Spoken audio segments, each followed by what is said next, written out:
the Front Runner Football Podcast. Every Thursday, we do a preview of the DSTV Premiership fixtures that are coming. And we all know the big one. We have Kaizer Chiefs being hosted by AmaZulu in Durban. We also have TS Galaxy, new man in charge versus Sikukune. Well, his day, Sean Butler, it's not like it's new. We also have Chippa United. Chippa United have lost 3 games in a row. I wonder if Gavin Hunt is feeling the heat. They're playing Supersport. Supersport are doing very well. Baroka versus Stellenbosch. Stellenbosch is doing so well. I think they've had three wins in a row. Then we have Orlando Pirates versus Cape Town City in Cape Town.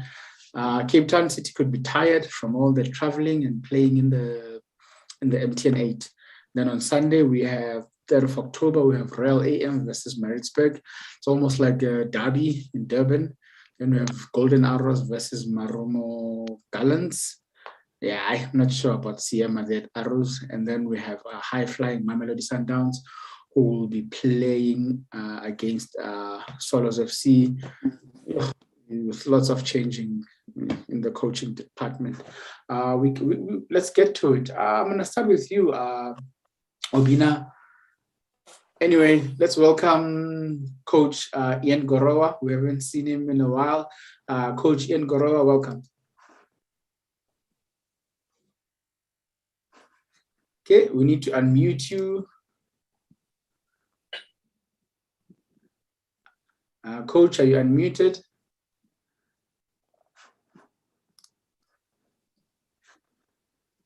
Coach, we need to unmute you. All right. Yeah. There we go, Coach. Welcome, Coach. Okay. All right. No, thank you so much. Thank you so much, Simpiwe. It's a pleasure being here.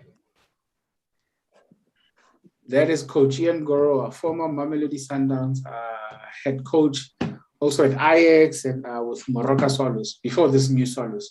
Obinna, I'm going to start with you. Yeah. There's just drama right now with Kaizer Chiefs. Apparently, there's this player, Thabo Cele. He really wanted to join Kaizer Chiefs, but something happened and they couldn't sign him. So yeah, like, is Stuart losing it a bit? Look, I think we all don't know the real details, that happen between the player, the agent, and the club.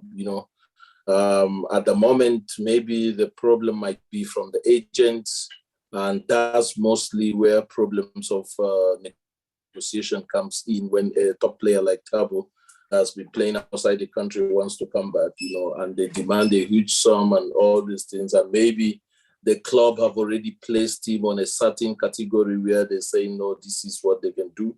So it's really difficult to go into go into details of what happens without the club or anybody shedding light, But if really there was negotiation at first, it means that the club is interested in the player, And also, if the player have already come out to say that yes, at the point that he was to join Chiefs, it means that the player is also interested of coming.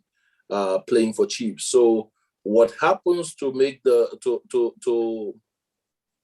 what happens in between is what at the moment there is no full details of what happened.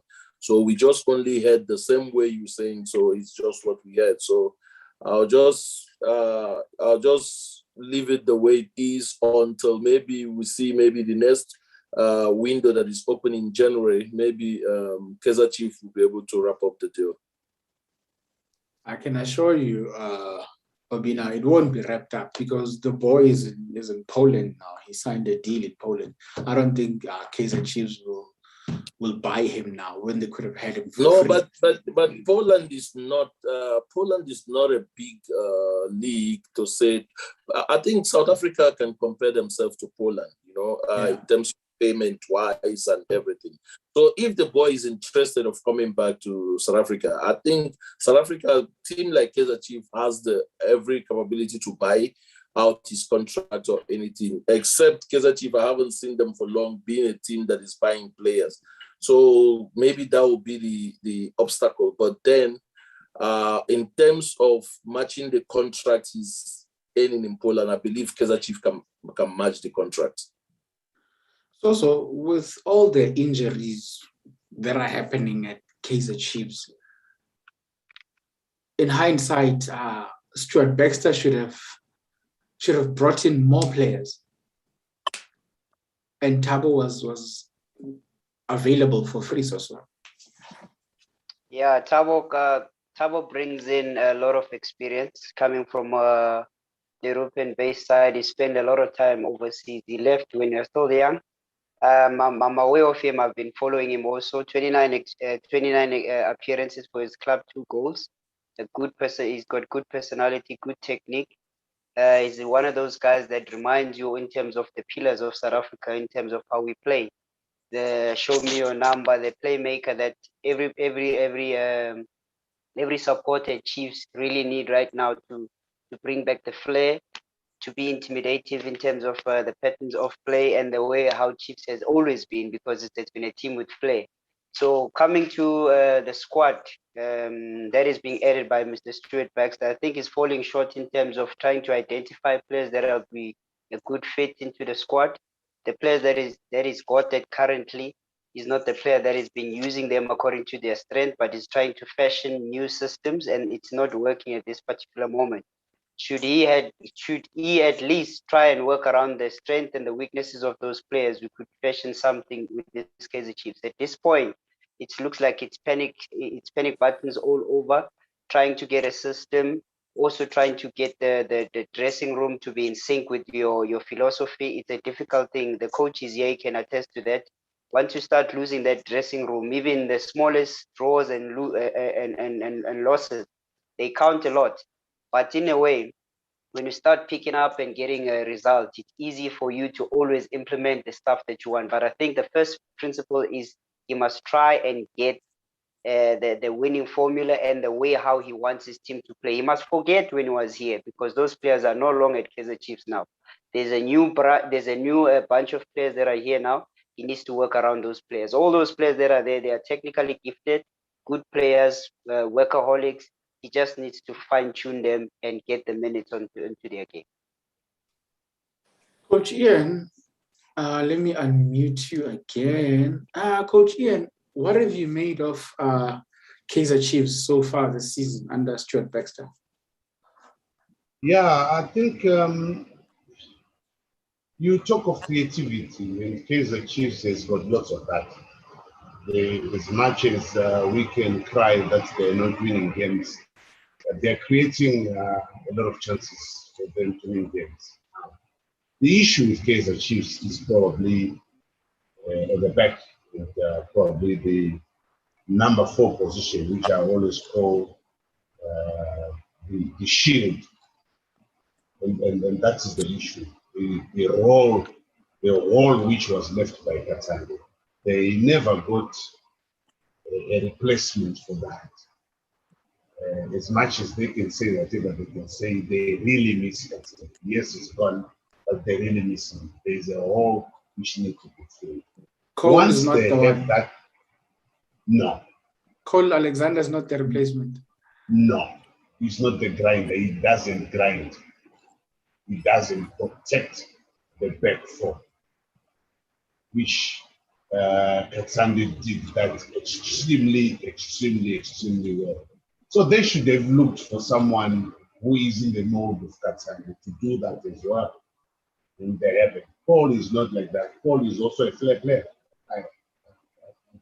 He wants to play all the time. Now Katsande doesn't want to play. He wants to stop the opposition to get into Kaizer Chiefs' box, defensive box. That's what he does. So that is the difference now with Kaizer Chiefs. I think that hole which Katsande is left, it's a big issue. They don't clarify or edify or do what they have to do, then we have problems with that. Now, Obinna, I'll throw it to you as well. Was letting go of Katsande a bad move? I believe I support coach in a way, but then for me, Kasande time in Chiefs was getting to an end at the time, when the team was not doing well, and fingers start pointing, they start calling about ages of the players and the rest. But again, you cannot let player go if there is no proper replacement. Like coach say now, if you have to have a player like Cole for me is not a standing defensive midfielder. He's more of a pivot midfielder where he stays, change direction of the ball, support, always going forward. But Kasande is more of a stopper, more of that traditional defensive midfielder where he protects the attack that comes to the back four. So depends the team. If a team is playing free-flowing football and if a team like Kaizer Chiefs have gelled together, Cole will be a very good player that will match because a team like Kaizer Chiefs will not stay to defend against any team. But in the process now that Chiefs, that they're under process of building and they've not been in a good form lately, I think you need more of a stopper that helps and protect the back four. You understand? So for me, it's two types of Cole and Kasande are two different types of defensive midfielder, but depends at the time which game they might be used or the team, the form of the team, the moment they are in the team. So I believe at the moment, Cole is not what Kaizer Chiefs needs at the moment. They need somebody that will sit and protect the back four because of the kind of goals they're conceding. So with what Obinna just said, and Stuart Baxter is not playing Ngobo, as a centre back. Do you think that could be a position where Ngobo can sit, considering that, his technical skills are very good? Yeah, I think that could be a good fit in terms of trying to create that shield that the coach is talking about. But I think the bulk of it goes back to the scouting. I think the scouting was poor. They knew that Katsande at some point is going to run out of legs or is going to run out of the philosophy of the team. Therefore, they should have done a better job in terms of scouting a player that's going to replace Katsande in the role that he played. As an important player, and the amount of appearances that he made for Chiefs is not by fluke. There was a reason and a purpose why he was there. He secured that position very well.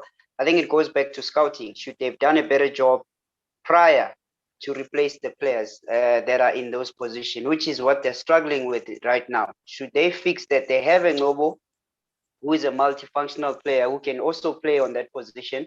He played on one match where he did extremely well.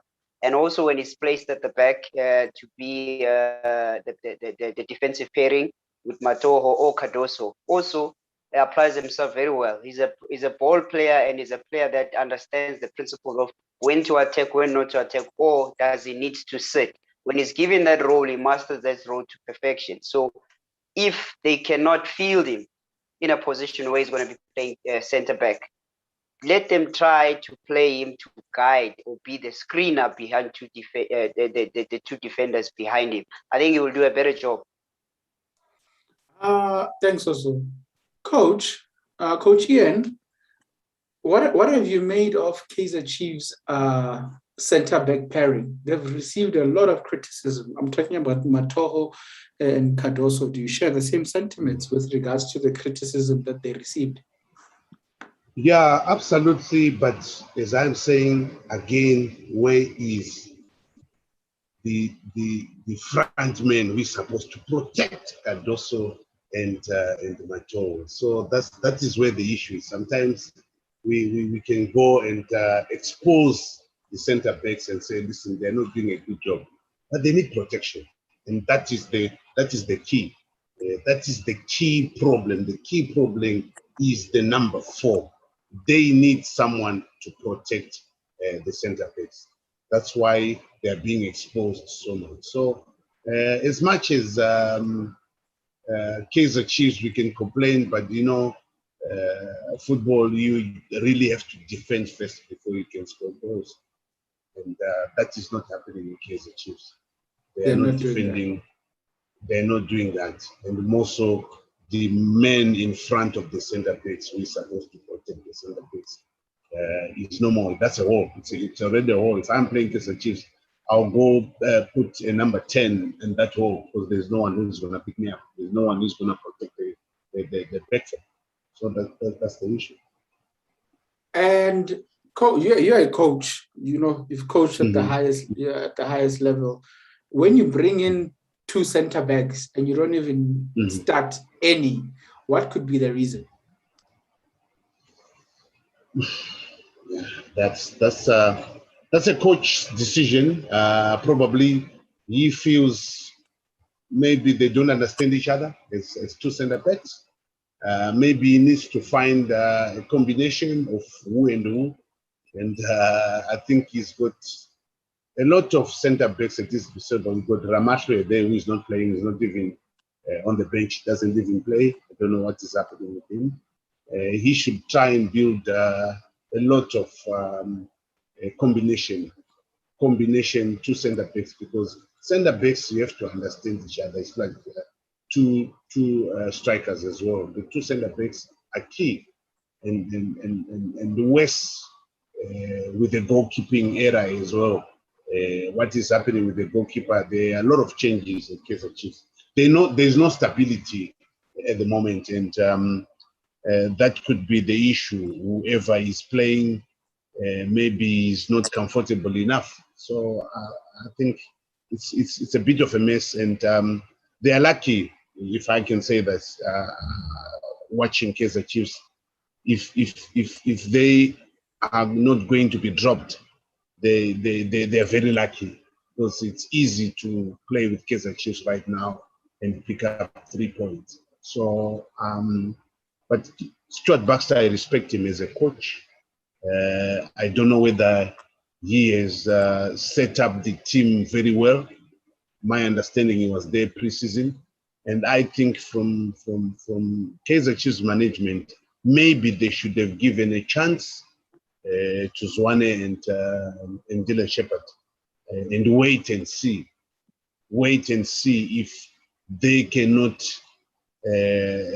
uphold their tasks as coaches. So, but again, they brought the caliber and the magnitude of Coach Stuart Baxter, who I respect. But I think this time it's a bit difficult for him, and I start thinking maybe the local guys could have done much better. Yeah, like, you're not the only one, Coach. People have been saying. I'm going to move on to Obinna now. Obinna, now, Kaizer Chiefs has a lot of long-term injuries. Leonardo Castro out, long-term injury.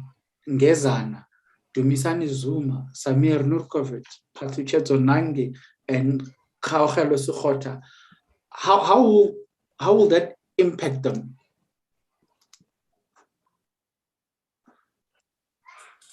Well, I don't think a team like Kaizer Chiefs,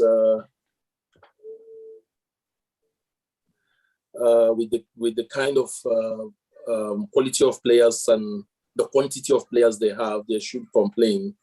And most of these players, except from Planty that was suspended on the last game, that I believe they are more like a starting 11. They have been in the starting 11. So most of these players that are injured are players that I think they are fringe players, you know. No, Obinna. Nange was starting. Nurkovic was starting. Yeah. Nikovic, no, listen, I think Nikovic issue here is where they have a problem. Because Nikovic is the only outright striker they have. You understand? That starts. Because Parker is playing as a false 9 now for them.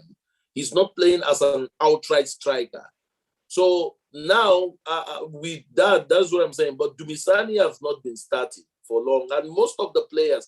But what I'm saying now, for them, they don't have to complain because they have every capability to sign players the way Sundowns is signing.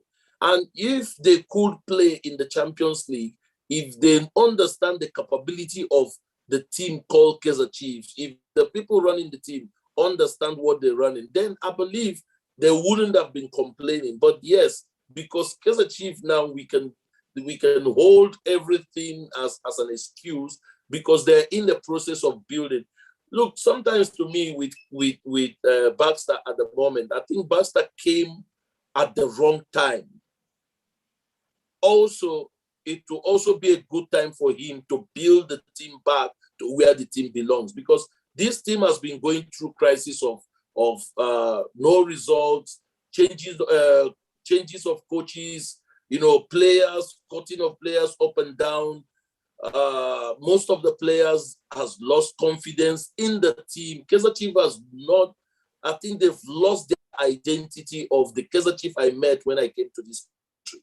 When the likes of Japupule were here, shoes more shoes, and the rest, they've lost their identity as Kaizer Chiefs. Now it's just more of a cut and joy, buying players that are not even worthy to put on that jersey, trying to cut costs or whatever. But I believe they shouldn't cry of what they're going through now or to say that players are injured. If they really know the name of that team or how that team has gone across the continent, I believe they should be having quality and quantity to stabilize the team at every given time. So you were at Kaizer Chiefs for a very long time, like from a junior age. What's the Kaizer Chiefs philosophy? Well, the Kaizer Chiefs philosophy is they try and play as much as possible, entertaining brand of football, which always got them supporters into the stadium. But it looks at this point, there's too many changes that have been made. You get a coach that comes in with different philosophy that will always sidestep what Kaizer Chiefs has always been about. Stuart just came in, introduced a counter attack, but failed to also teach the counter press. So within those two being far apart from each other, it doesn't make it easy because you see a Sundowns that has the same application, who will always try and play, but who will also counter press you in terms of how your style of play is being applied. So if you're a team that likes to build from the back, they have mechanism in terms of how they need to stop you from that. I remember when we used to play it against coach's team Ajax, at some point where we couldn't find the ball. And for us, it would be useless to press them because they'll always come out because they knew how to play in a form, in a diamond shape, which is something that was taught at a very early age, which I feel most teams have really moved away from the way how they play, from the development structures being integrated to the first team. Because if you see players from Super Sport right now, they are not more or less the same players that are being integrated to the team in a sense. Yes, quite a few that still hold the same standard, but with Chiefs, I think with the cancellation of development or the reproduction of the development, things have become difficult for them in order to still maintain the same pillars and the same brand of football that they always had. Difficult one.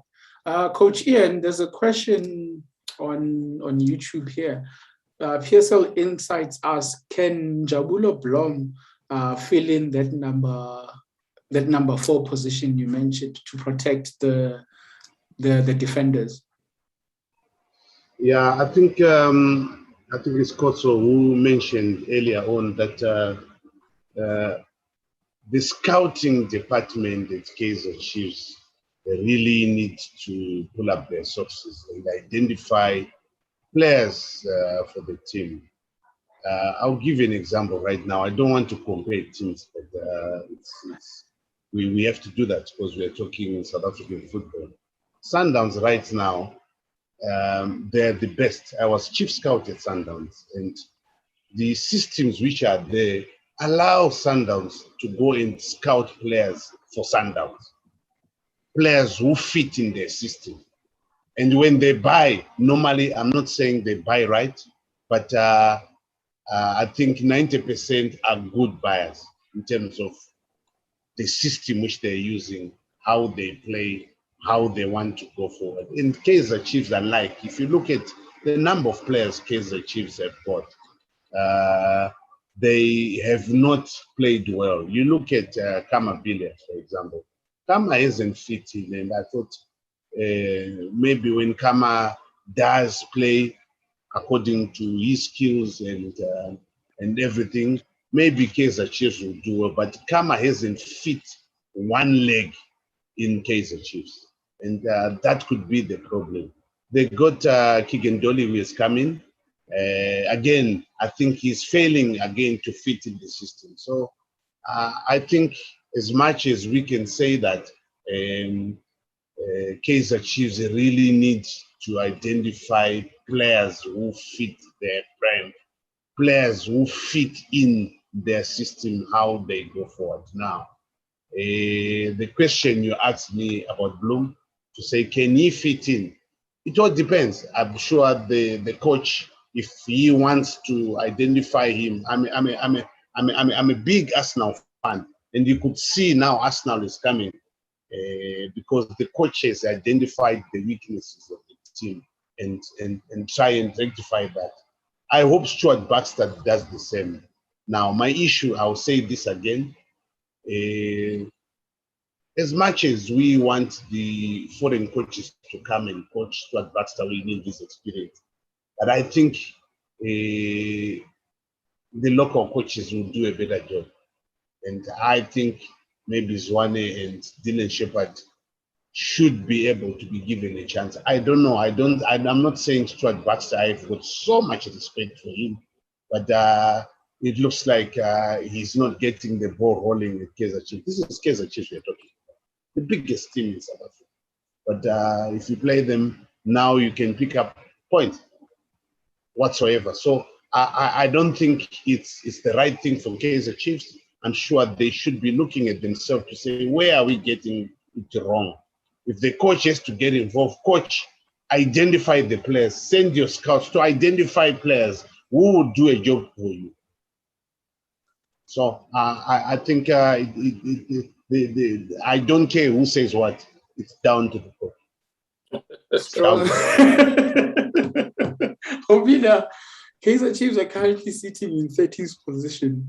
After 5 games, they have 5 points. It's like they've been drawing all their games. Do you agree with Coach Ian regarding the coaching situation? And how long do you think he should be given until his head is on the line here? Look, firstly, I don't know the contract he signed. But yes, I believe a team that's been in a look, I don't know Kaizer Chiefs, how to describe Kaizer Chiefs at the moment is really difficult. It has been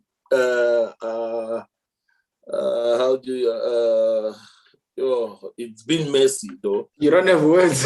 I really don't have words because when you have a team, to the extent for Kaizer Chiefs, like Calvin said, the brand of football they play, entertaining football they play, I watch them play. They've lost it somehow to the extent I didn't believe at the time that Kaizer Chiefs will hire a coach like Gavin. Is it Gavin? Yeah, Gavin Hunt. Gavin Hunt. Was it Gavin Hunt? Yeah. They also had Solinas at some point and Middendorp. But Gavin Hunt, for example, I played against, I know Gavin Hunt as a coach. I played against him. I know his style of coach. I never saw him fitting into Kaizer Chiefs style. But again, you saw this where you see a team like Kaizer Chiefs losing its identity. And again, looking at the structure of the team, I think somehow I would disagree with coach to say, yes, you might hold the coach actually, the coach is responsible for the result and everything. But Kaizer Chiefs and Pirate has a way of not including the coach when they source for players. Some of these players has been contracted before the coach came in. The coach has to deal with it. He has to find a way to make them fit in. You understand? So Yes. that is what I'm saying. Then players are always there. A coach comes in and works with what he has. And work with what is there. But then if the coach has to work with what is there, you have to give the coach time. The time frame might get up to 6 months, 4 months to 6 months for players to get it playing together moving forward. It's not something for a team like this, as big as this. Is there 6 months of building? Yes, that is what you have to understand. That you get some team, they go into immediately, they get it done immediately, they get shaped, they go. Some takes time with game time and also with finding players to fit in, players to pair and all these things. It doesn't come. I believe coach has been in that situation where you need to find the perfect pairs of every player in the field that understand each other for them to play. It's not a one-man game. It's an 11 players in the field and you have skills, but the best in terms of understanding how to play together and who understands the coach philosophy. So many things to take into consideration. You need time. You need to give the coach time. First of all, somebody like Stuart Baxter is not just anyhow coach, and he's not new in the system of South Africa. He has coached the national team. He has been in Kaizer Chiefs before. So I don't believe he's an outsider now. So, but then meeting the kind of players he meets now, maybe the players doesn't suit his style, but he needs to find a way. So I just still believe he still needs time because now it's about going to 3 months or 4 months. He needs time because I remember when I was with Ernst would say for him to bring a foreigner, he needs to give the foreigner 7 to 9 months to fit in the team. He understands it. And then that's a player, Obi. Exactly. That's He's one the player, coach. right? No, He's the coach. Sipiwe, I'm saying that's one player, right? You get one, you get another one, you get another one. This 11 players that the coach has to make them understand each other as quick as possible. Then that possibility might get up to 6 months. So I still believe, regardless whatsoever, people must understand the damage has been done in terms of getting these boys to play very well. And like Sosibo said, the style, also the counter-pressing and all these things. Sometimes I've been in a situation where you coaching, but again, in the game, it doesn't reflect. I believe every coach has been in that situation. Not because you're not coaching, not because you're not doing those things in training, but sometimes it's not reflecting. It might take time, but the day it will come, then it starts going all the way. So you are Kaizer Daum. How many matches do you give Stuart? It's a very, very difficult question. But at this particular point, I would not want to be on Coach Stewart's shoes. Mainly, particularly for these reasons. Chiefs has been under a very difficult spell previously. They have been having a terrible run. Everything has been south for them, and it's time for them to rebuild and then start again. And on their rebuilding, as a big club as they are, they should have had the processes running prior to what we're seeing today. Because we like to always throw in Sundowns into this because they are a benchmark. Sundowns have put their processes way before what we are seeing today. What we are praising today is what Sundowns has done maybe 4 or 5 years back. So now why teams should wait for a knockoff day, then they will say, now it's time for us to start. If they would have prepared better, I think they would have had a better run. And then now moving back to your question, how many games do I give Stuart Baxter to get it right? I think being Kaizer Chiefs as a generous gentleman, I think he's still going to offer him time mainly because of the length of the contract that is there. I don't think the team that in these current times that are more into letting go of people and trying to pay people off. They're trying to move into a system where they give someone an opportunity. Chiefs doesn't have a record of firing coaches immediately if they resume with their contract.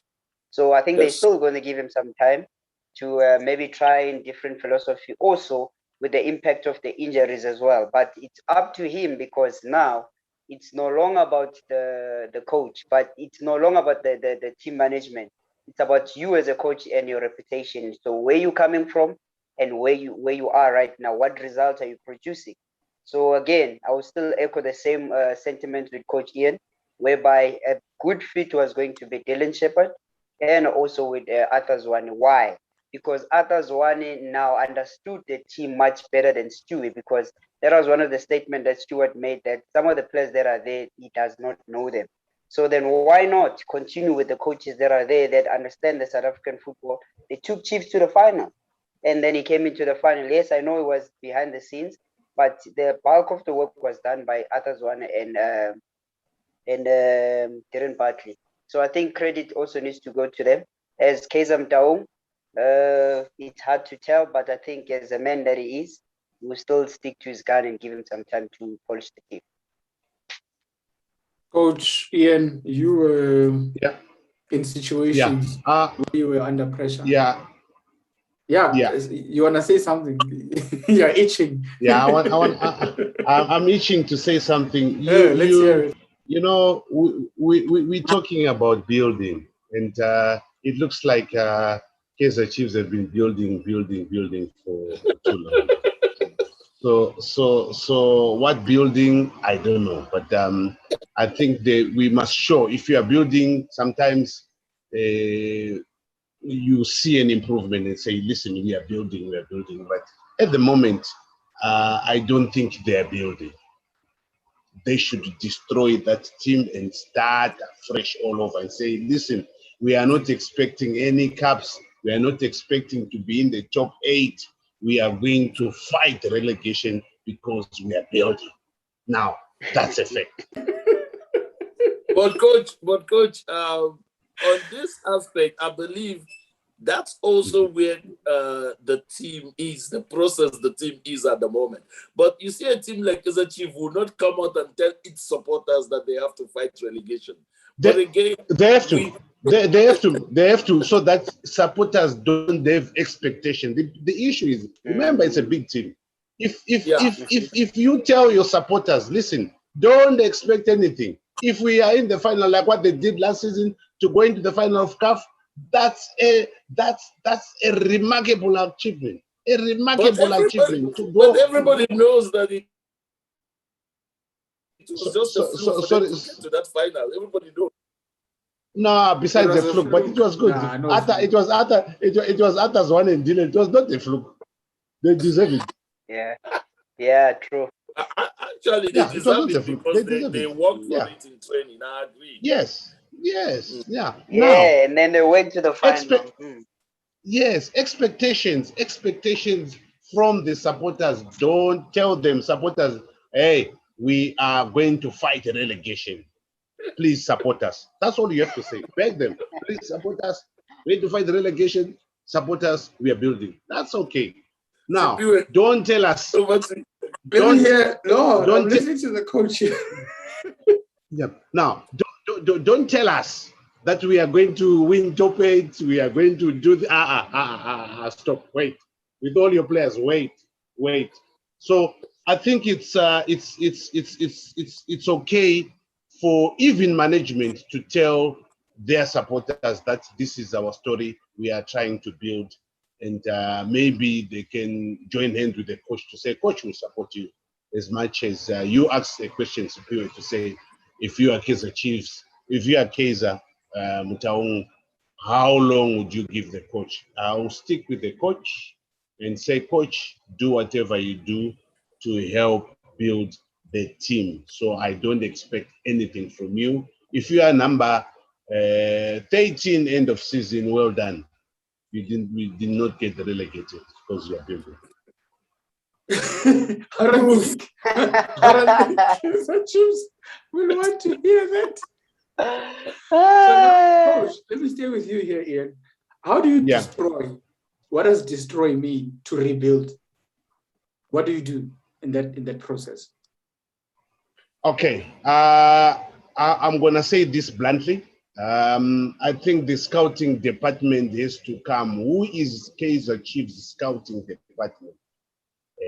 I think that is where they should start. To say, okay, what are we doing? Who are we looking for? What do we want? And that's where we should start. There are a lot of players. Cape Town City, obviously, they should identify players. From AmaZulu, they should be identifying players which they need. I think the scouting department brings a question mark. Whatever structures they have, I think I have to put a question mark on people have to work. People have to work, people have to work, people have to work. And that's my answer. All right. Anybody else wants to wrap up the Kaizer Chiefs? Going once, going twice? Yeah, I think Coach has said a mouthful. Yeah, I think Coach has said a mouthful on that in terms of the scouting department. And I think also the biggest dent is them not having a feeder team. Their MDC team, it doesn't look like there's any player that can replace any current Kaizer Chiefs player that is there. And that's very painful to see such an institution which has got all the resources but cannot replicate or repeat itself in a sense whereby it's easy for us for a coach to go down and say, if we have this particular problem, who can we get from the juniors, or who are we eyeing once they start playing the MDC league? Because remember, MDC now, it's a matured state whereby you can be called into the first team to go perform your duties there. So again, coach is right. As I'm saying, Sundowns has done it better, and if they do not learn from them, we're supposed to be learning from the three teams, which is Pirates, Sundowns, and Chiefs. But at this particular point, we keep on talking about Sundowns every day. They're repeating it week in, week out. Because why? They started from the bottom and they made sure, as coaches say, from the chairman maybe might come across and say, guys, if we win cups or we go to finals or whatever, it's fine. But for this 5 year, I'm expecting my team to go to CAF final. I'm expecting my team to win the league. I'm expecting my team to win cups. Now, this is what we are seeing today. And all of a sudden, we act surprised because all these things are processed. Moving right along. And the issue, the issue with Kaizer Chiefs is they want still to compete with Pirates. They want still to compete with Sundowns. They should put their structures right first. Yes. Which will take time before they can actually, because whether you like it or not, it will take them 5, 6, 7 years to catch up with Sundowns. All the Premier League teams. It will take 7 years for them to say, okay, we are at par with Sundowns. Can I ask the question here, please, guys? How many players from the Kaizer Chiefs development that have in the past 5 years that have started in Kaizer Chiefs team, main team? I'm thinking Noble. Currently is 3, except the injury. Blom, right? It's Jabulo, Noble. It's Yakhatebe. It's who brought them in? Mashiane. Who brought them in? Gavin, Ernst. They played a role because Gavin and Ernst coached in the same season, basically. Absolutely. So it's very good. I'm happy that at least there are 4 players from the development. That's excellent. Yeah. That's something we can talk about. That's very good. But coach, you see now you're saying very good, but I wanted to say I believe it's only ends that have that mind in any team to take a young boy and play. in any team he has been. He's one coach that can, because most coaches don't have that mind of saying that they want to take from the development. And if you watch Pirates and Kaizer Chiefs, most of their players in the development end up not playing in these teams. You understand? Maybe they go outside and play before they come back. But then they don't have that mind of picking them and putting them in and say, no, it's your time. Develop from there. Or gradually introducing them inside. But they go around, they go outside and go and buy a player from another development. Kaizer Chiefs bought Ryan Moon from Marisburg United development. Marisburg, to come and play here. While they have their own development, they couldn't build. Yeah, but I think it's more the mandate. I think it's more the mandate which the coach would have been given by management to say, we want you to win the MTN8, we want you to win the Telco Cup, we want you to think. So he doesn't have time for developing. So again, I think it's a question of putting all the effects on the table, both coaches and management.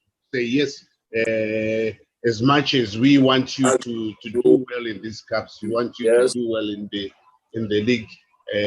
I think also consider having development. I was at Ajax, my friend. Yes. And the issue which you are told as a coach is we don't go and buy players. What we buy will be the best, but we develop. So you have to get players from our development. 100%. Someone also mentioned Siyabonga Ngezana and Bruce Vuma from Kaizer Chiefs development structures. Now they are facing AmaZulu. I'm going to start with you, Obinna. They're in Durban. Benny won their first match. They didn't start well. Lots of expectations from Benny. What have you made of their season so far? 5 games in. I think both teams, both Kaizer Chiefs and AmaZulu, they're inconsistent this season. You know, a lot of draws and I think only 1 win, 2 wins in both teams. You know, so look, it's a team that is inconsistent, that you cannot pin your trust or your finger on one to say, no, this is the team that will take the day or anything. So I believe for both AmaZulu and Kaizer Chiefs, they both needed this game they're going into. Benny needs to start getting the team to show people that the result he had last season was not a fluke.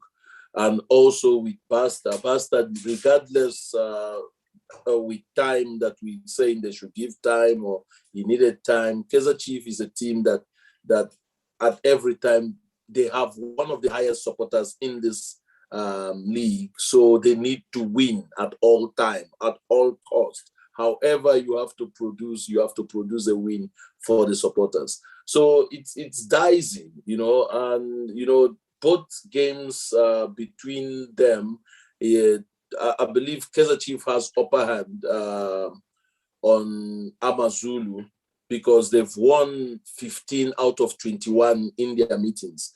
But again, AmaZulu recently has have the upper hand on the games they've played, you know. So I believe now that the both teams are inconsistent, AmaZulu won their last game while Kaizer Chiefs drew their last game.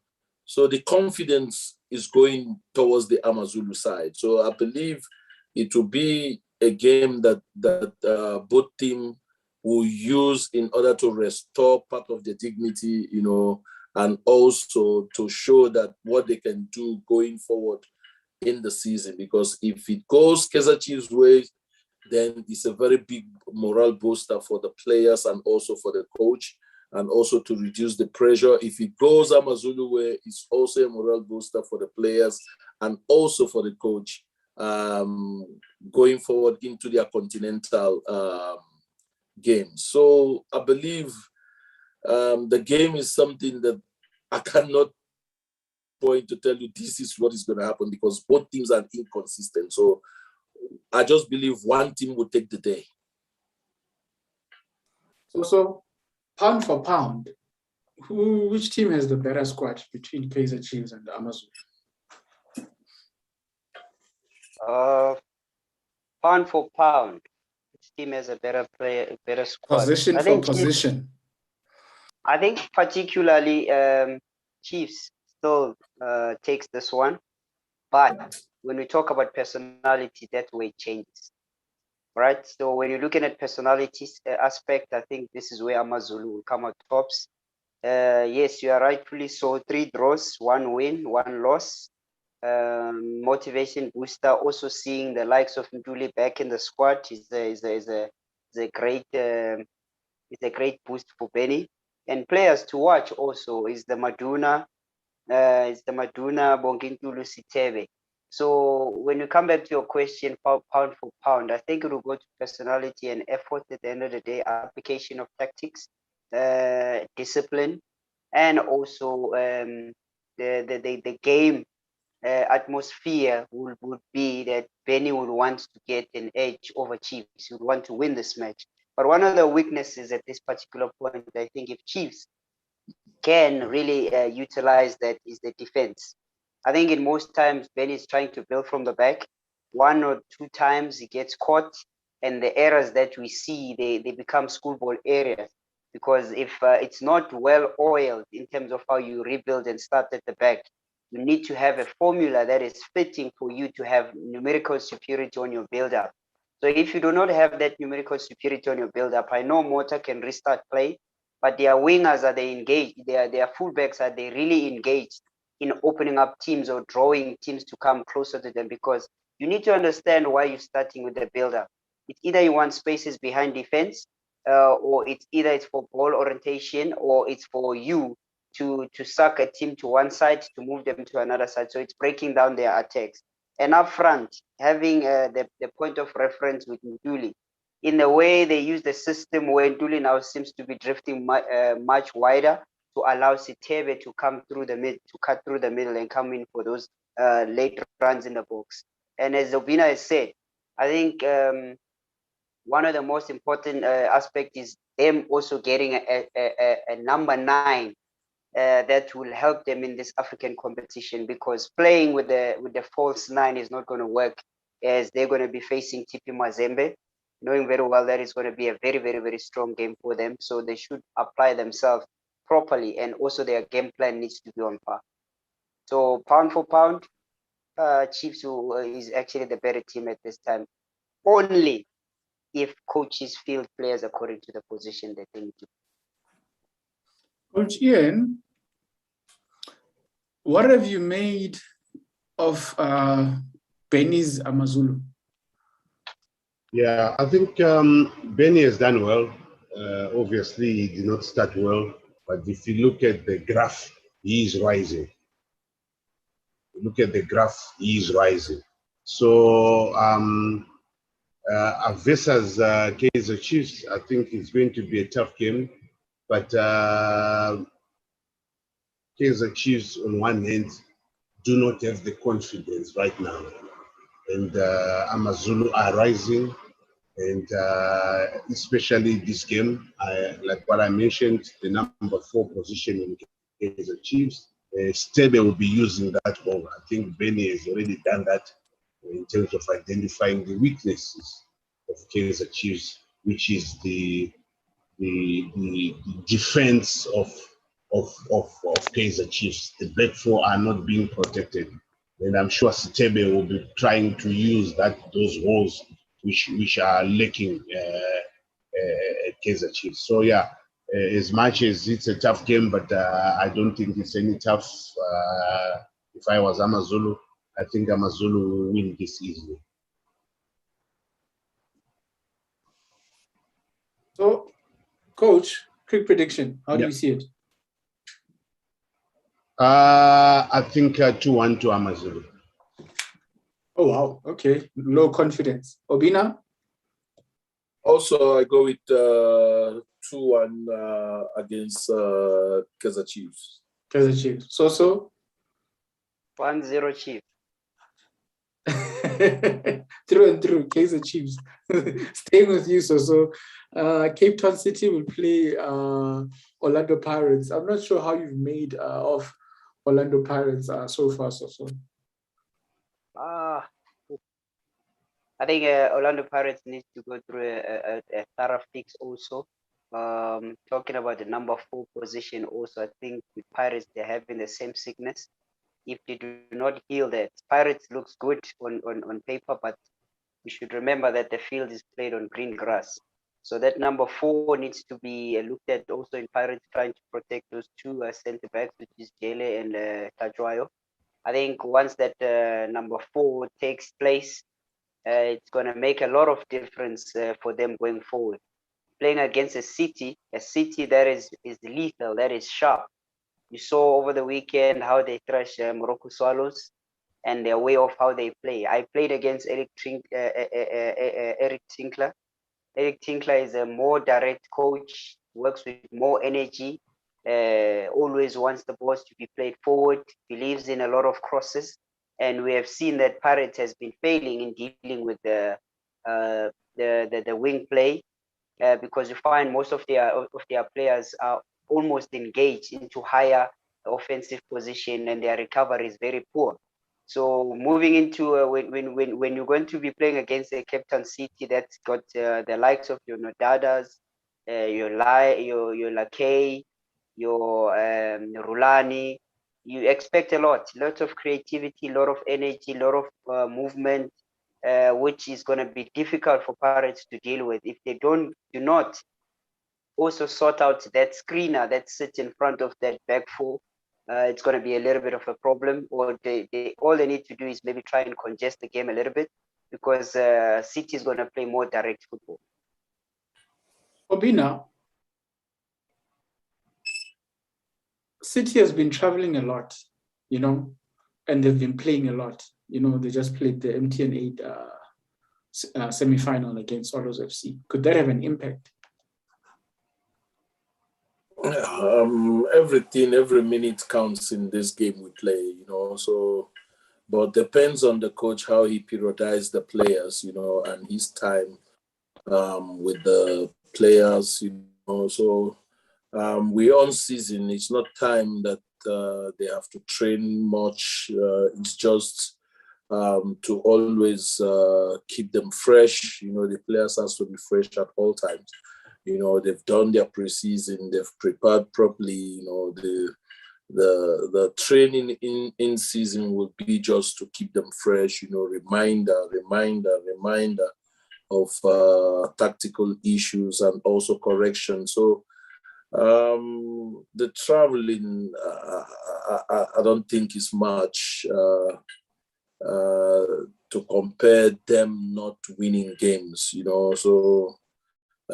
They should go back. They should come. I should compare them to Nigeria when I was in Nigeria, where we traveled by bus on a Monday, arrive venue on a Tuesday, and play on a Wednesday, and on a Thursday you're on the road again. You arrive on Friday, you play on Saturday. So it's. I don't think for me at the moment that Cape Town City should complain. The league is just starting. Everything is just fresh. So the coach should just know how to periodize them and keep them fresh at all time. So I don't think they have to train much because the traveling also is training, is fatigue. You just to find a way to break it down and allow the players to be fresh. Coach Ian, what have you made of Pirates so far? Do you see similar problems in terms of their defense? Not as bad as Kaizer Chiefs. I think Pirates is better because as much as they have problems, they are not losing games. That's one thing. As much as they can play, they are not losing games. Now, going into this game with City, I think it will be a high-scoring game, probably 3-3, because City will be very motivated playing against Pirates. And the way they're playing, they're creating scoring opportunities.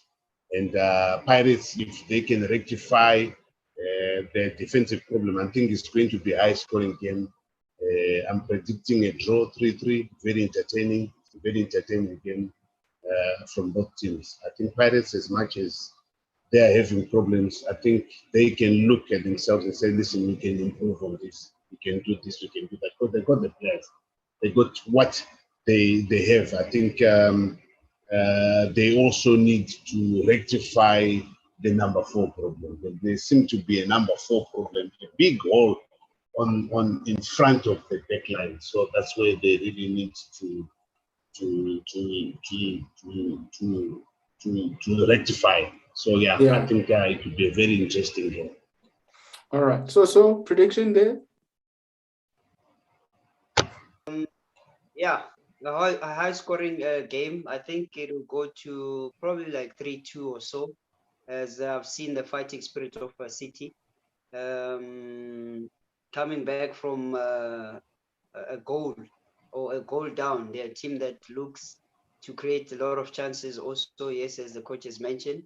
Yes, that's what I'm saying. A score of 3-2 could be ideal, but I think that 3-2 goes for them creating more chances. For Pirates, yes, the 2 goals they may get because they lapse in concentration in final moments of the game. Obinna, prediction there? As much as the 2 teams can score, but I believe it will be a cautious game because City cannot throw everything, knowing that Pirates has the capability of changing, determining the result, the kind of players they have, going forward. I believe they should be cautious. They're not like Swallows, going forward. Pirates have those speedy wingers, those speedy players that can turn things around at any time, given the opportunity. So I believe that it will be something like a 2-1 for Pirates, maybe a draw, worst come to worst. All right.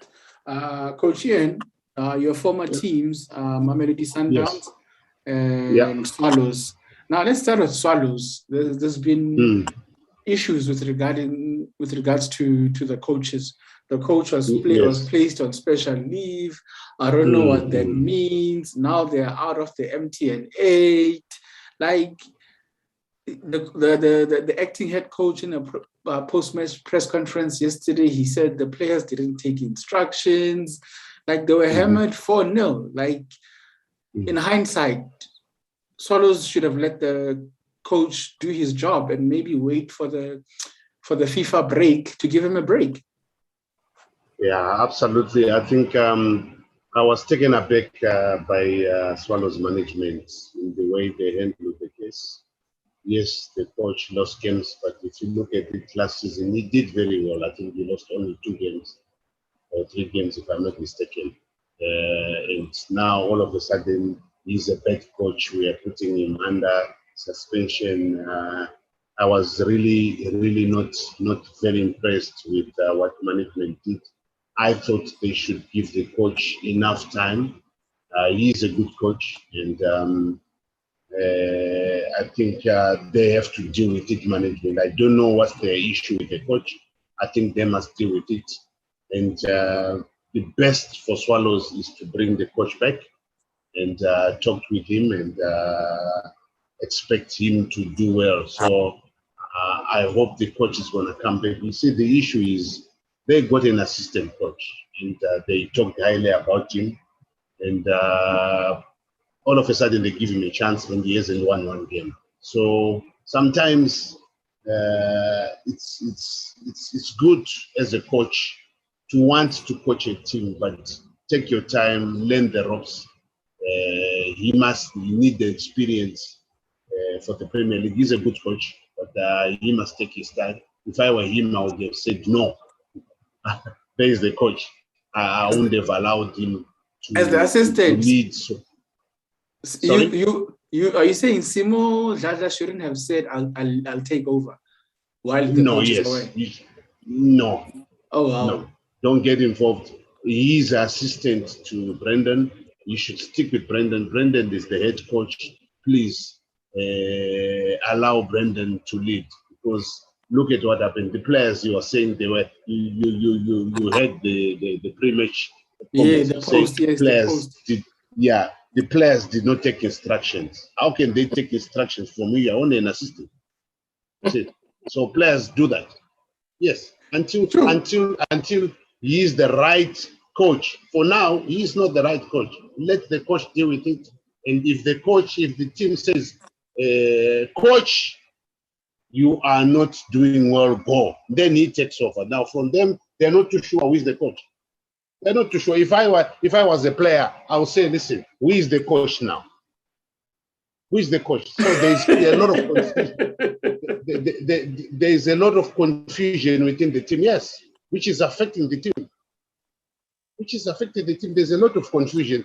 They must, as management, they must put their act right. I blame the management for this result. 4-0. Can you imagine losing 4-0 semi-final? 4-0. 4. Yes, 4. Not 1, not 2, not 3. 4. That means you were outplayed. So I think management really needs to put their act together and allow the coach, whatever differences they have, they must put their differences aside and say they must stick with the coach. So yeah, I think that is the issue with Swallows. So against the Sundowns, if they're not careful, they'll get again another 5 days. Like I'm coming there, coach. So they're playing Sundowns, and Sundowns is well oiled. Like, yes, how much in trouble are they right now? Like, because chances are they'll get 5, 6. No, but CP, remember, when you're playing Sundowns, Chiefs, and Pirates, as a player, you are motivated. You are very much motivated. So don't be surprised that Sundowns will fail to beat Swallows, because the players themselves are motivated. I'm talking of the in-house issue.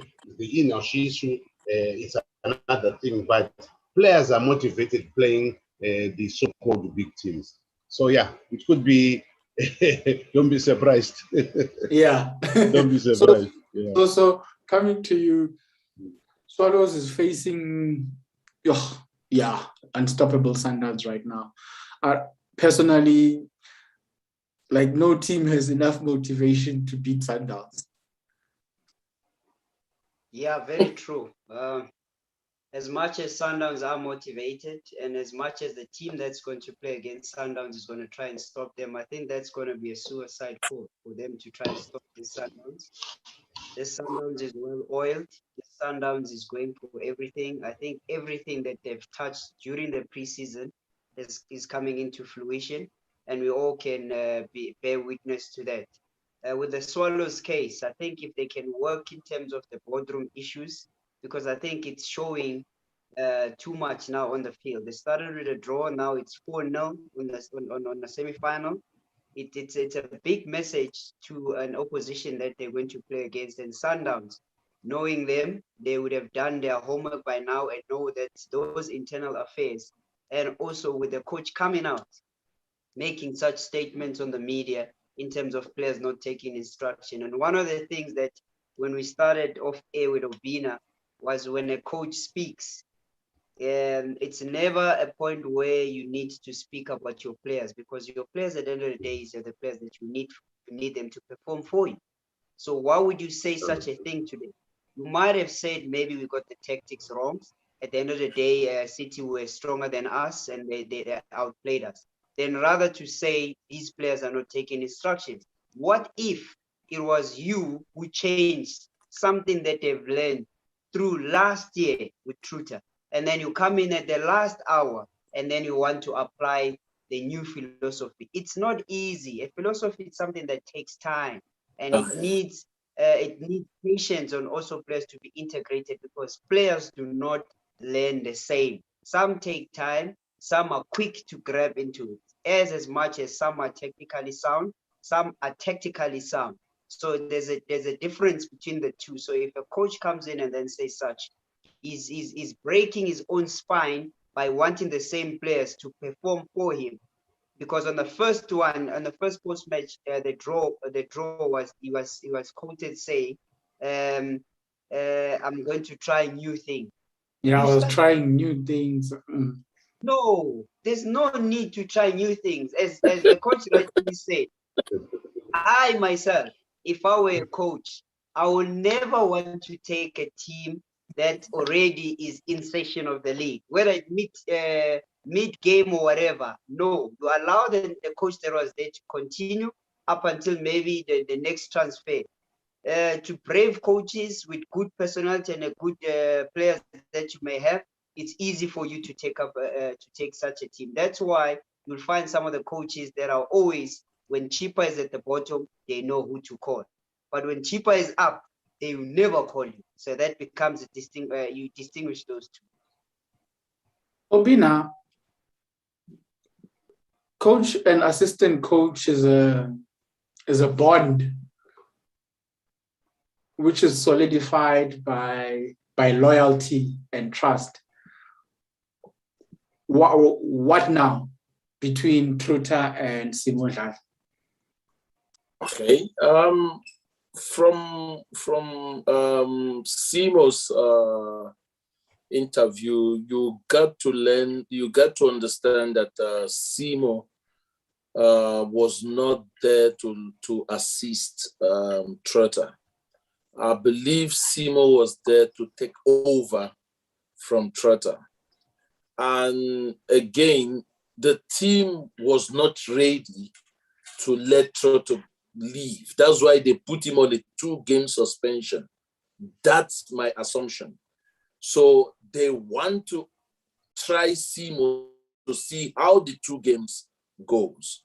So if, and again, maybe I stand for correction also to say what, according to what coach said, to say that Simo shouldn't have taken the job. I don't believe Simo stands the chance, or Simo has the audacity to say that as an assistant coach. No, you are getting paid. And remember, it's a stand-in. Because also when they say assistant to stand in, it means they want you to continue from what the head coach is doing. But again, when you as an assistant comes in, the little opportunity given to you, you want to change something overnight, then that is the beginning of your downfall. You don't have to change anything. You've been working with the coach. You've been assisting the coach. You know every philosophy, everything the coach. And look, because if the team comes and say you stand in for the coach, we having issues with this coach. Because like from what I gathered was, Trotter was in a long meeting with the management, and after that they called in Simo to say, okay, you know what? Take in these 2 games as let's have time to sort out with the coach. So now Simo won't say, no, I'm not taking out. Then why are we paying you as an assistant? So, but for me, then that is when you know the loyalty you have for the assistant. But again, what is loyalty here? The job you are brought in by Swallows. The Swallows is paying you. The reason they're paying you is for you to assist the head coach and also to gain the experience to carry the team along. Obinna, you're going around the bush. These people have to work together now. What now? It's not possible for them to work together what I'm saying. So one must go. From the beginning, they shouldn't have worked together because Trotter never brought Simo. Yeah, he didn't. Yes, but coach is going back. What should happen now? What I said from the beginning was that Simo was not there to assist. Trotter never had an assistant. I'm just putting it to you. Trotter never had an assistant. No, there was Kamal Said there. I forgot. Maybe that's his own assistant. But assistant coach, the first assistant, which is Simo, I don't believe Simo is there to assist him. So now at the moment,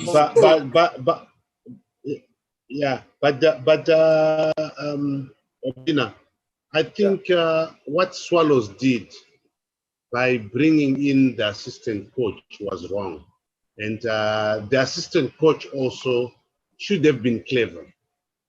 Exactly. And spoke to the coach to say, coach, I'm a professional. I'm here. I'll work under you. I was brought by the club. You didn't bring me, but I'm a professional. Because sometimes, you know what, the issue is the assistant coach in any club. I was an assistant coach at Ajax for Mushin Etonga. Mushin was the head coach. I did not like the way he was coaching. And I approached John Committees. I said, John, thank you so much, but I don't think I can work with that man. Let me go to the development because I'm better off there. John says, no. You rather go, you will stay. That's when we become together. He understands now, Mushin, that I was not happy with him. And I told him straight in his face to say, Mushin, I think some of these things you are doing is wrong because they are kids.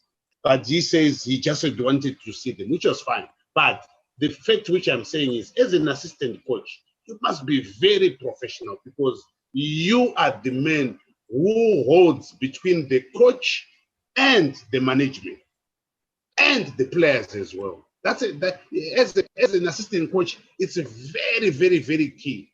You hold players, you hold the head coach, you hold the management as well, because management does not pick up a phone to call the coach. What is happening? They pick a phone to call you.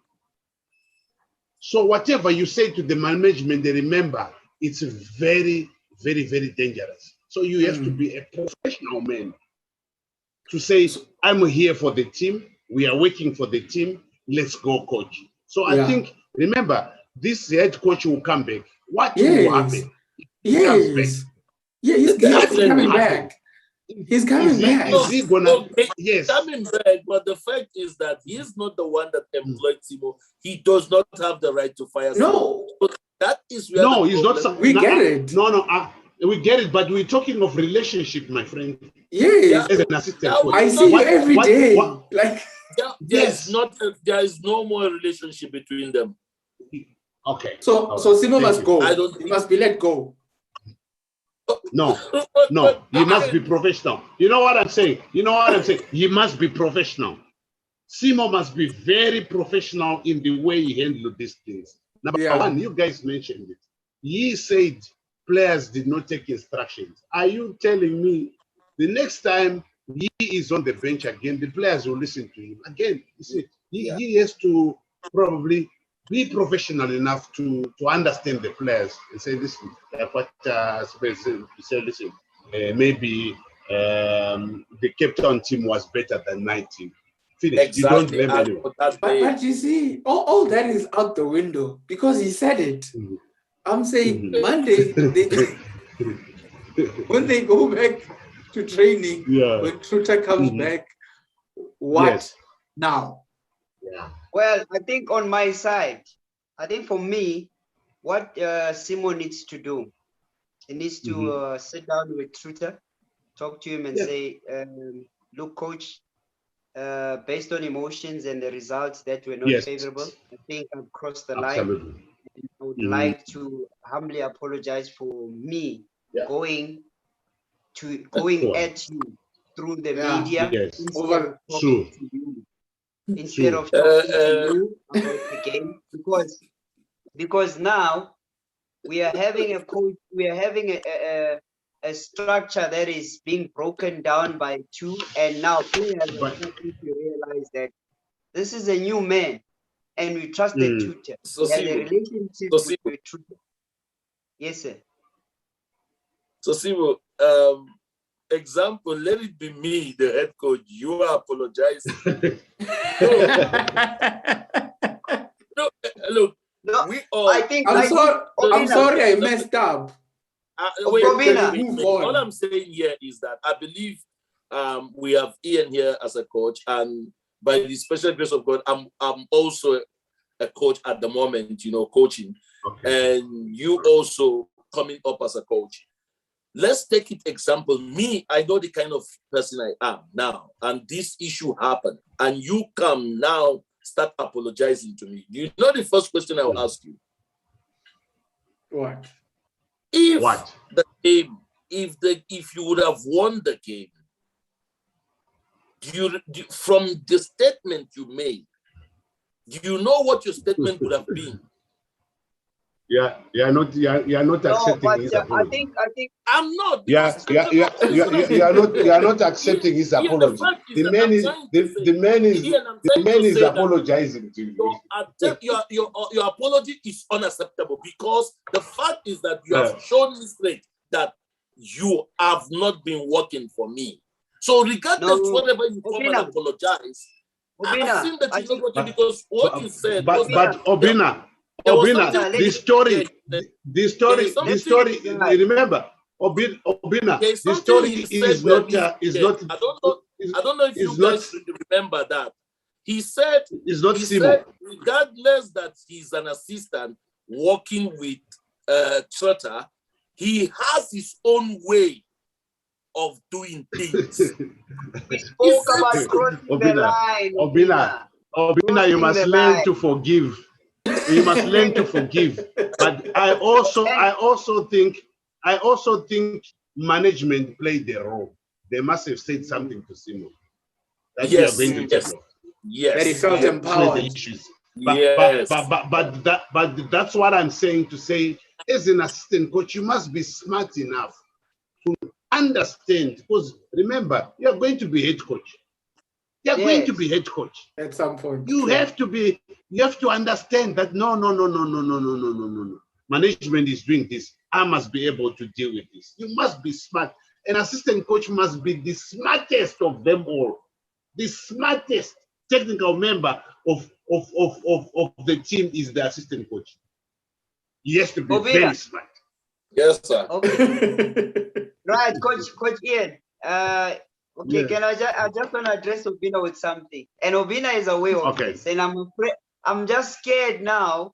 Why he's turning his back on me? Because there was a case, at my respect, where they call us at the office, right?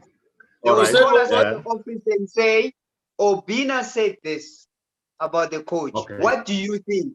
And Obinna at that time is our top goal scorer. Now, if he says that, they are influencing me on the decision. That's what I'm saying. With Simo, it's easy. Go back. Now, imagine when Obinna says something, and then me and Obinna, we meet. And then Obinna tells me that, Obinna, and then you say, so I know what you said to the management. Why was that?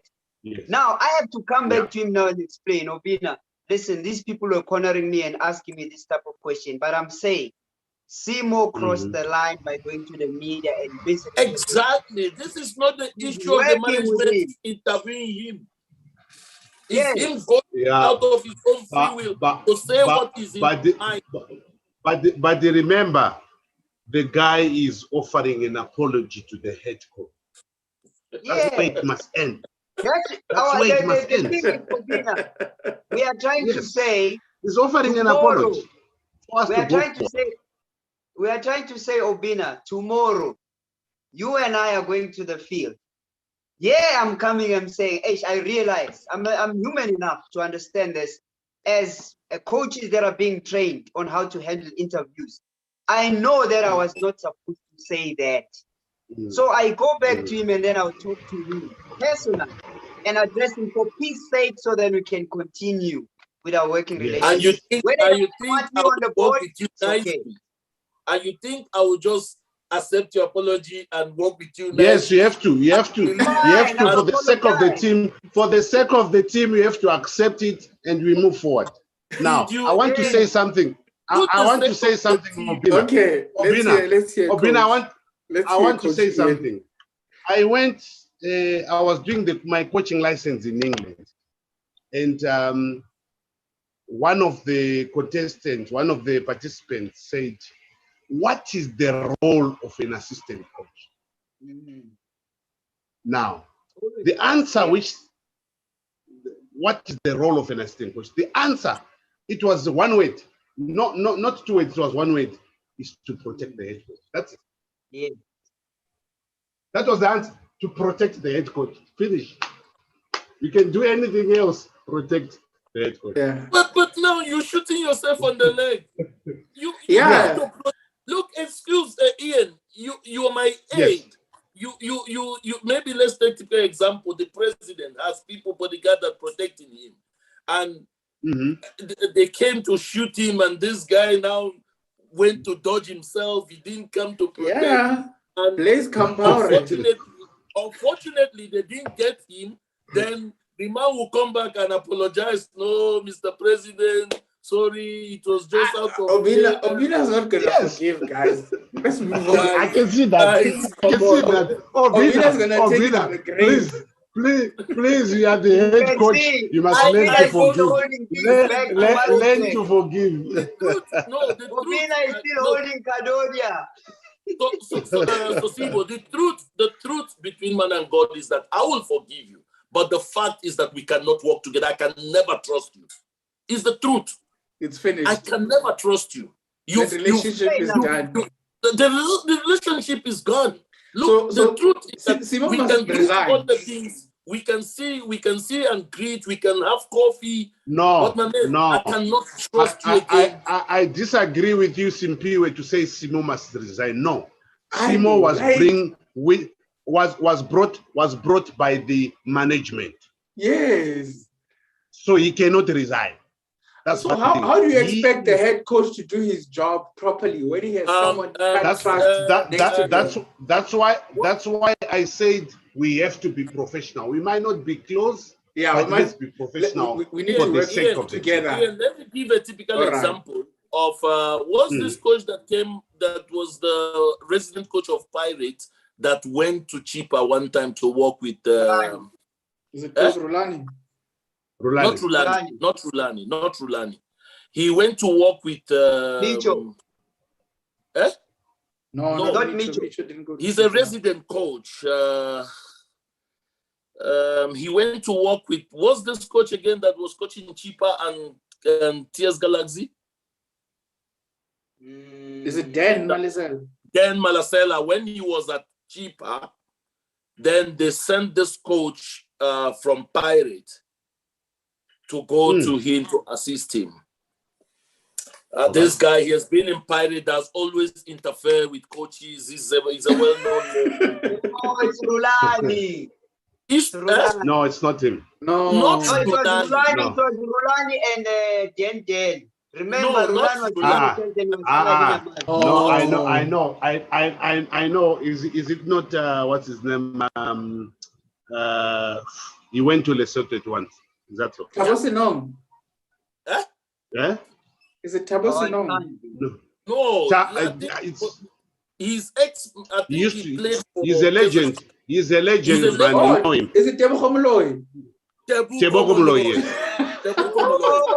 I'll give you. Let me tell you what happened. I'll tell you what happened with him, and if you haven't heard the story, you listen. He went there. He was not brought by Dan. So to Chipa. So already Dan came and said, he told him he don't want him. He told the management straight that no, he cannot work with Tebuko. The management insists that Tebuko should assist Dan. Okay, fine. They went to after they finished training, they went to preseason in Durban. I had a player because I was assisting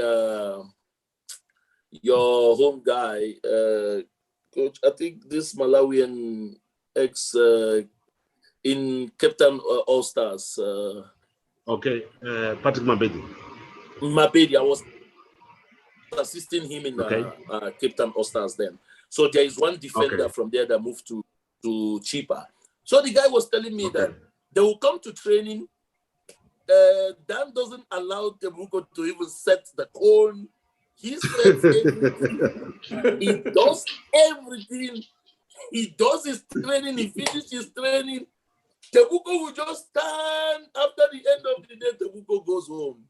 The following day, Tebuko comes to training. Tebuko goes home. Not somebody tell Tebuko that he must resign. He resigned. It's a fact. But you must realize, Coach Ian, you know. But you must be professional. You must be professional, guys. I understand, but the truth is that you, as an assistant, was never professional to stab me at the back. So I will never be professional to forgive you. I will not. Hey, that's taking it to the grave. Let's move on. Coach Ian, Your former team, Sundowns. Yes. Yes. Are they even remotely beatable?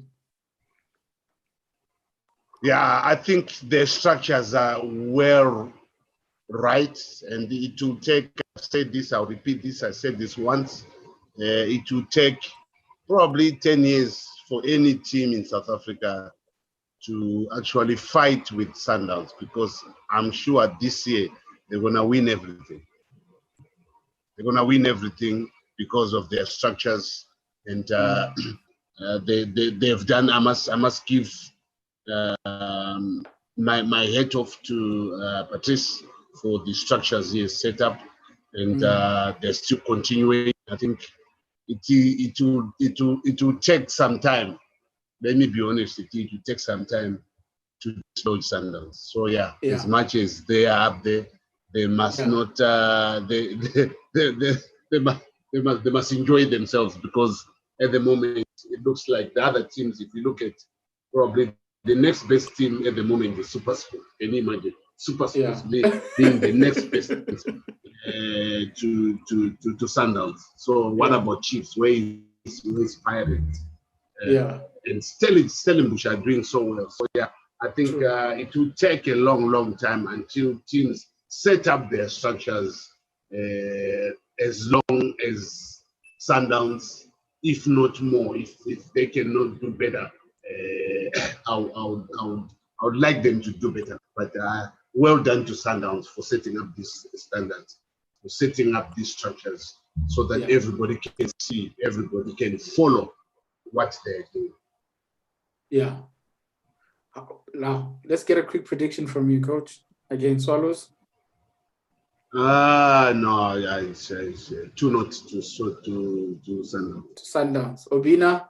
Yes. I think I'll still go with 3 or 4, maybe 4. Nil. I'll go with 4.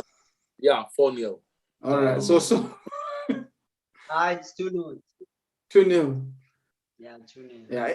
If Coach Simo is the coach, 4. 4-5. Because guys, one thing that you need to remember, Spiel, and it's like, for instance, if a father is not home and there's somebody that is older, the respect is not the same. Yeah. So now when Shooter comes back, it's gonna be a different ball game. A different ball game. I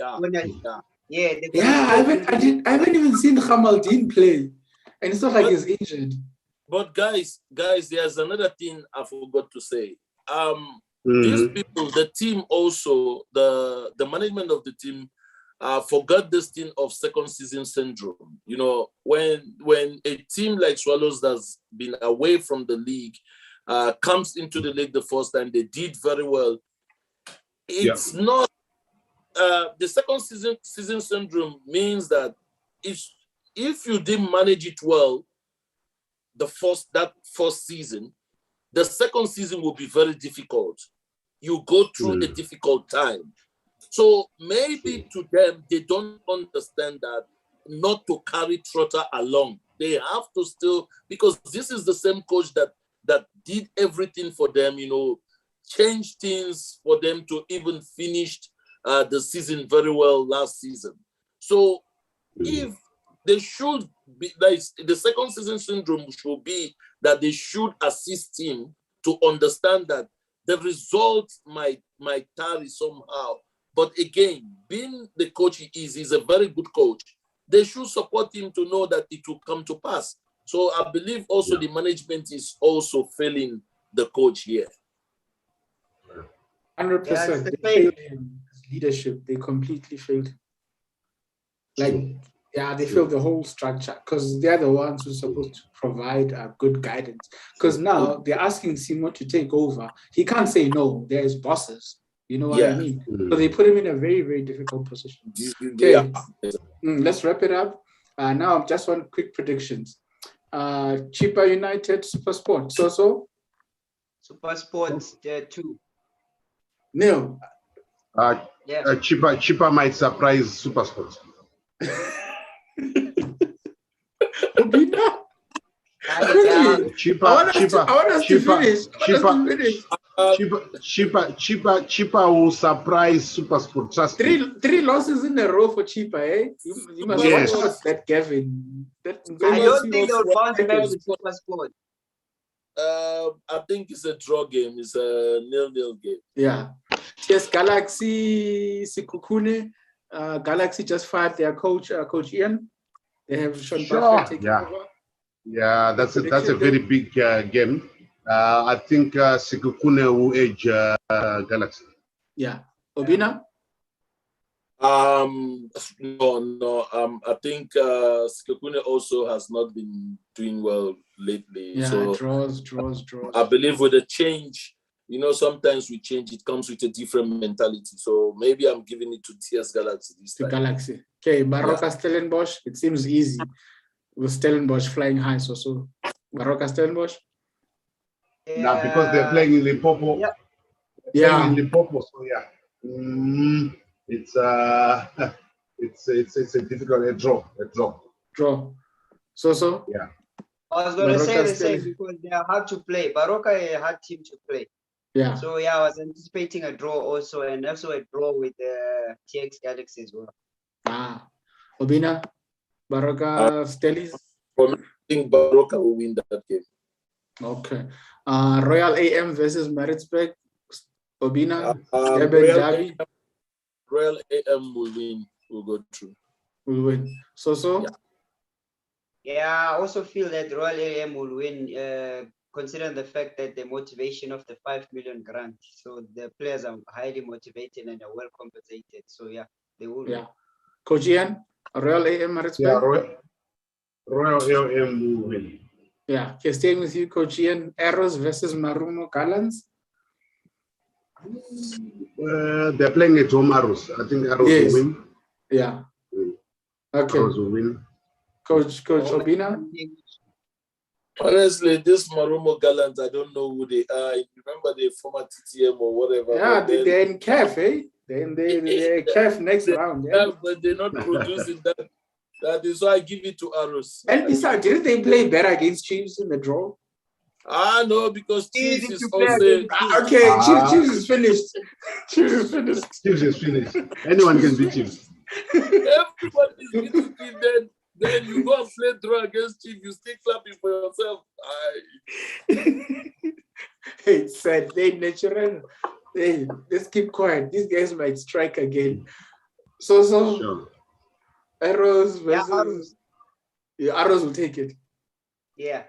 All right. That's all we have for you, Front Runner family.